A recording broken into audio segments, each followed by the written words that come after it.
Greetings, friends of liberty. Although 'tis rare to encounter Indians from the subcontinent, presently in England, I did not long ago make the acquaintance of a certain swami who had accompanied a friend of mine, the Honourable James Butler, a merchant of the East India Company, home to Brighton. This swami, as some are, was an ascetic, renouncing the pleasures of the world, except that is for chess, at which he excelled, offering a constant challenge to my friend. And being that the swami was an ascetic, he chose to live out of doors, in a corner of Mr. Butler's garden estate, only partaking of the most minimal of food and water to sustain himself, and only allowing himself some relief on the coldest days of the winter by retreating to the stable amongst the horses. My friend Mr. Butler would have gladly allowed him a room, not the least as recompense for his superb chess play, but the swami never accepted such indulgences and preferred instead a life lived out of doors. However, if we turn to your 21st century North America, we also find a type of swami, a Ramaswamy, first name Vivek, who is currently running for President of the United States. Vivek, graduate of Harvard and Yale Law School, and subsequently CEO of a biotech firm, in 2022 wrote Nation of Victims, Identity Politics, The Death of Merit and the Path Back to Excellence, and in 2021, the book that we shall review today, Woke Incorporated Inside Corporate America's Social Justice Scam. My plan here consists of reviewing this book in 4 sections. First, a brief listing of some of the many examples Vivek gives of woke corporate hypocrisies and inconsistencies. Second, selected examples from Vivek's personal life and experiences. Third, miscellaneous points that he makes about woke capitalism and society. And fourth, both his suggestions and proposals for how to fix woke capitalism, along with my own evaluation of these. He starts in the first half of the book by giving us many examples of how woke companies say they're for some version of woke morality, but end up showing themselves different in practice. So these examples range from number 1, the company that paid for the statue of the fearless girl on Wall Street, which is supposed to represent feisty female financial empowerment, but which company was actually not paying their female workers the same as their male, and they subsequently disallowing the sculptress from making 3 unauthorized copies. Number 2, how in 2019, Amazon challenged Walmart to set a $15 minimum wage for its employees, but it was actually co-opting a popular social value to undermine longtime foe Walmart when its profitability was vulnerable, and when it had just a few months earlier fired several workers who dared to speak up on social media about working conditions in Amazon's warehouses. Number 3, Bill McGlashan, the CEO of the world's largest impact investing fund, who was discreetly bribing college admissions officials to advantage his own children over less affluent, more meritorious applicants. Number 4, the case of Volkswagen advertising its green virtue with its clean diesels, which then, it turned out, of course, was embroiled in a huge scandal when management had engaged in company-wide cheating to game U.S. admissions standards. Number 5, the case of hydrogen-powered car company Nikola, also troubling its green virtue, whilst its chairman was engaged in fraud and sexual abuse. Number 6, the case of the leading drug company Allergan, which had promised to limit price increases, but which then tried to skirt the U.S. patent regime by making a legally dubious deal with a Native American tribe to enjoy prolonged immunity from generic competition. Number 7, Vivek says, there's arguably no company that embodies the marriage of wokeness and capitalism more than Unilever. Every time you scrub up with Dove, wake up with Lipton, or clean up with Persil, you're supporting fempowerment. While at the same time, this company, when there was a huge riot on their tea plantations in Kenya, which resulted in women being raped by company guards, refusing to take responsibility for these crimes and compensate the women. And number 8, finally, the well-known case of the NBA and its players saying they love China and playing there while refusing to condemn the genocide there and actually punishing Rockets general manager Daryl Morey when he tweeted in support of Hong Kong freedom protesters. Let's now focus on a brief listing of some of the many personal episodes that Vivek, running as a presidential candidate, relates of his own life. He relates, number one, how often of growing up in both India and the United States and how his experiences in India led him to see how valuable capitalism could be in eroding the caste system, saying, "Capitalism was the first ideal I really loved. Capitalism brought people together. The caste system kept them apart." Number two, he mentions that while at Harvard, when President Larry Sumner was expelled for saying basic facts about gender differences, I was selected to be one of 3 students on the advisory committee to choose his replacement. It quickly became clear that the committee's mandate was to appoint a woman to make up for Sumner's cardinal sin. Although I would note here that it's not clear why he chose to participate in this farce. Number 3, he talks of going to work at the investment bank Goldman Sachs, where he says they followed the rule, he who has the gold makes the rules, and when he observed them on a service day, giving half-hearted effort on some charity project, planting trees in the inner city, and then leaving early.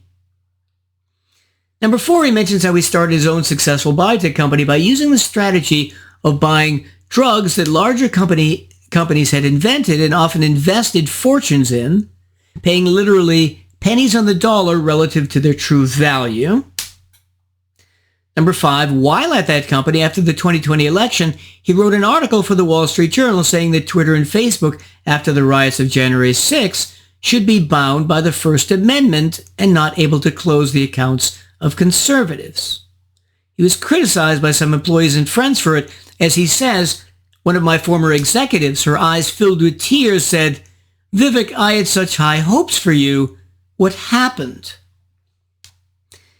He writes how he stepped down from his company because, as he says, at the company town hall, explaining my decision to step down, I said that it was important to separate my personal voice as a citizen from the voice of the company in order to protect the company. No one was confused. Number 7, he says that when he joined Parler in 2020, one of the first responses I got was, "Shut the F up, you effing foreigner." I would wonder, incidentally, here what, if any, response he made to that person.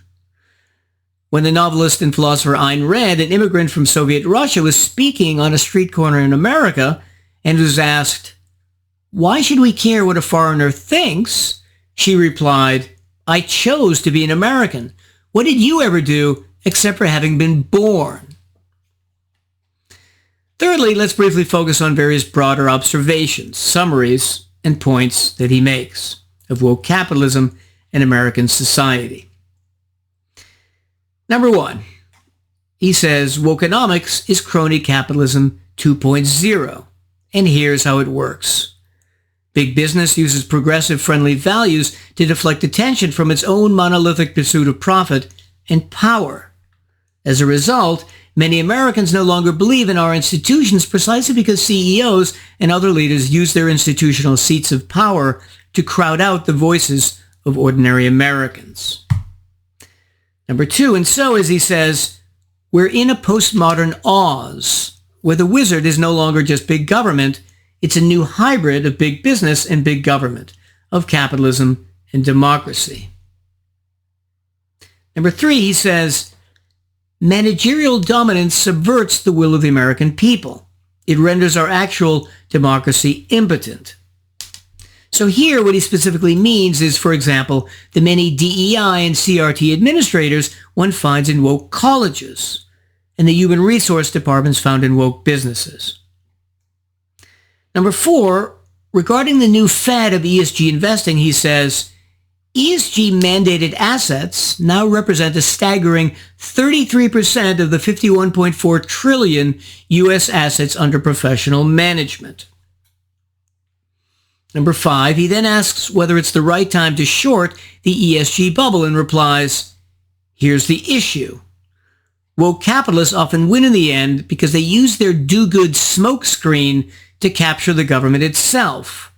Unfortunately, that often proves to be the most profitable strategy of all. Number 6, regarding the motivations of woke capitalists to play the woke card while sucking up to government officials, he says, this new corporate practice of feigning wokeness indirectly wins favors in return from the government over the long run. Favorable legislative treatment, lenient prosecutorial discretion, fiscal grants, and other forms of corporate welfare.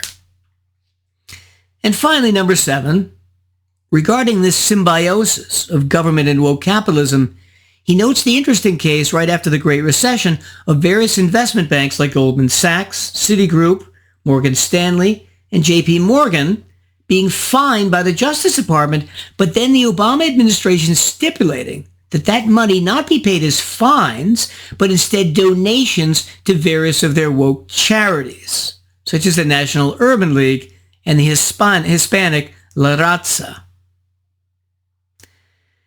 Now let's conclude in our 4th section with an evaluation of his whole understanding of the emergence of woke ideology and capitalism, as well as an analysis of some of his proposed solutions.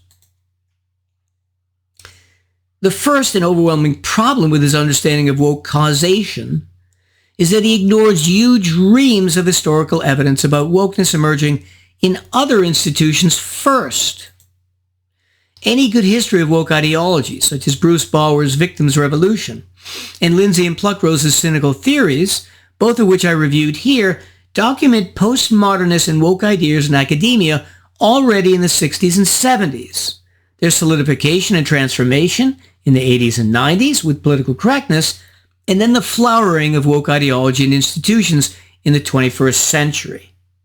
Woke in some form or another has been incubated in higher education for close to a half century, and its overwhelming power lies in its ideas, in the minds of men, not the laws which embody it. Those ideas have gradually emerged from academia to increasingly pollute all other institutions of society. So as we shall see, most of the legal tweaks and modifications he recommends ignore that the power of woke institutions primarily comes not from the laws, but from the ideas in the heads of their leaders and followers. That means that without attacking the production of these ideas in higher education and shutting them down, he's simply avoiding, by my estimate, shutting down 80 to 90% conservatively of woke's causal power. Now, in 1 or 2 points in the book, he mentions academia. He says on page 266, the war for academia has already been lost. When identity politics took down Larry Summers in 2007, it was a sign that wokeness had won at the highest levels, and it was time to begin the mop-up action. This is an almost complete surrender to woke. Since if you give up the universities, you're giving up the whole society in the medium and long term. Since they control the production of ideas in society, their ideas spreading both through the people who graduate and the scientific expertise they're called upon to constantly give. The reality is that Vivek doesn't have the slightest clue as to why wokeness started in universities. He has no idea. And so he can't fight it there, which is the most important battleground, but just waves the white flag of surrender. And why is he so completely clueless? Because even though he calls himself at one point a classical liberal, he's not a consistent capitalist, but instead a quasi-capitalist or a semi-capitalist. Capitalism is actually not defined by societies that accumulate capital, as many people and historians think, but instead by societies that consistently protect property rights. Because if you do, as my country England did for many centuries, more than other countries, you will then greatly encourage the formation, development, and accumulation of capital. So capital formation is the effect, the consequence of consistently protecting property rights. In the same way, the emergence of woke ideology is the consequence of not protecting property rights, with the resultant destruction of human capital, specifically starting in higher education. And the rights violations that achieve this were and are, in private universities, their tax exemptions on property, capital gains, and other taxes, And at public universities, they're direct funding from the government. And then when the 60s and 70s came, huge amounts of money poured into these institutions, and they developed postmodernist, identity studies, and woke ideology as a result, none of which would have ever come to pass if higher education were private, since society then was overwhelmingly not woke and would have never funded the formation of these departments by personal choice. But instead, that money was taken by taxation and funneled through the government, which facilitated the formation of these ideologies. And since Vivek doesn't consistently understand the necessity for protecting property rights in civilization, he also doesn't understand a second originating cause of wokeness, the central and counterproductive role of morals legislation, specifically Title 7 and 9 of the Civil Rights Acts in the U.S. These laws attempt to outlaw racism and sexism by legal decree, but the actual result of bureaucracies such as the EEOC and the OCR, the Equal Employment Opportunity Commission, and the Office of Civil Rights, tasked with rooting out sexism and racism, is to the contrary, to increase sexism against males in colleges and businesses and to increase racism against whites and Asians. Males and non-blacks are damaged by the quotas enforced by these bureaucracies, by the sexual tribunals set up on campuses throughout America to persecute males with bogus sexual assault allegations, and also by the accrediting agencies of colleges and universities, which enforce racist and sexist quotas on schools. And all morals legislation, incidentally, whether of these bureaucracies or of the drug war or laws against prostitution and gambling, are always counterproductive. In the case of the drug war, it creates millions of dead addicts and violent mafia and drug cartels with enormous power and wealth. But to the contrary, one of Vivek's proposals is instead to expand the protected groups under civil rights law. As he says, given that we as a society already view race, sex, religion, and national origin as protected categories, should we add one's political affiliation to that list? So he argues that whether or not woke ideas are actually religious, which I have shown that they are not in my review of John McWhorter's book, Woke Racism, non-woke ideas can legitimately be protected by civil rights law. How? The Supreme Court apparently has made a habit of treating strongly held non-religious beliefs, such as that of draft dodgers or pacifists against killing, as the legal equivalent of religious beliefs. And so he wants, in this way, to show how the Supreme Court might reasonably interpret these civil rights statutes to protect anti-woke beliefs as well in the workplace and those people holding them from being fired.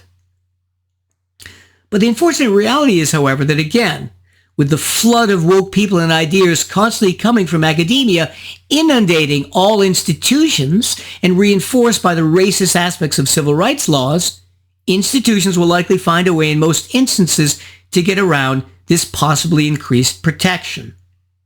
The law can only do so much.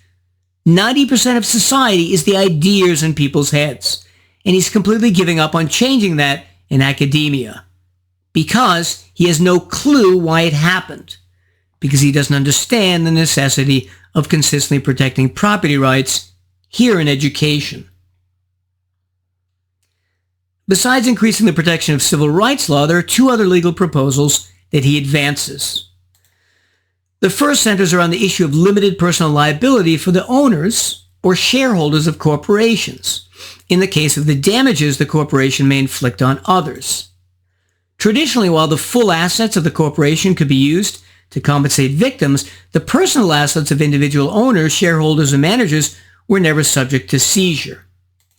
Vivek wants to change this, arguing that limited liability is a gift from society to owners, and that if the owners don't fulfill their fiduciary duties to pursue maximum profits and increase shareholder value, but instead pursue woke projects, then their personal assets should be subject to seizure too. For my part, I don't think this will make much difference because A, courts aren't going to question too much the business judgment of managers on what kind of projects they pursue, and B, a decline in the stock price is an easy way already present for companies and their managers who stray from their pursuit of profits to be corrected by shareholders. And if the shareholders and markets don't punish companies by selling the shares of relatively unprofitable ESG or woke companies, why should the courts? Secondly, he believes that Section 230 of the Communications Decency Act of 1996, as presently constituted, allows social media giants like Twitter and Facebook to act like publishers on their platform, censoring non-woke opinions far beyond what they need to filter out offensive language. And they do all this without the liability of being subject to libel as publishers are.